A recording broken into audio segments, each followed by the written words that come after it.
भविष्य कहूछि।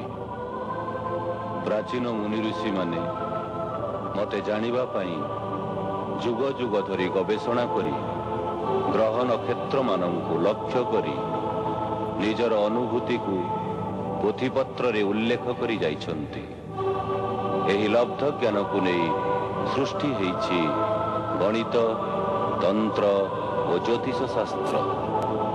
एही सबु शास्त्रीय ज्ञान को वैज्ञानिक दृष्टिकोण रे देखिबा पई भविष्यवाणी आपणंकु स्वागत करुछि। Hello viewers, welcome to the path of light भविष्यवाणी। आपण माने खाद्य पदार्थ रे साधारणतः हेंगु को व्यवहार करथांती। आ हेंगु को अनेक लोग भल पाती मध्य खाद्य पदार्थ रे। एई हेंगु भितरे अद्भुत रहस्य रही। हेंगु हेउची पारद और गंधकर गोटे केमिकल।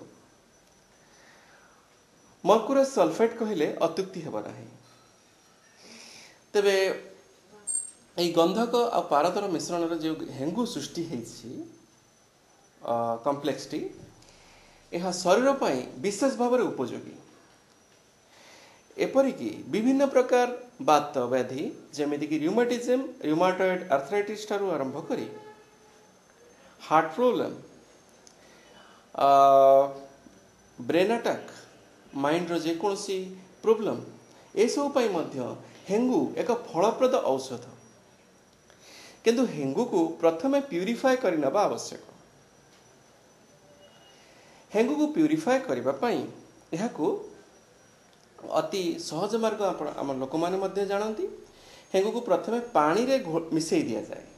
पानी रे मिसाई देले यह धला रंगर गोटे सिरप हो जाए, जहाकू कि आपण जदि सर्वश्रेष्ठ गोघृत रे साधारणतः ताकू रांधिबे तेबे यह शुद्ध हो जाए थाए।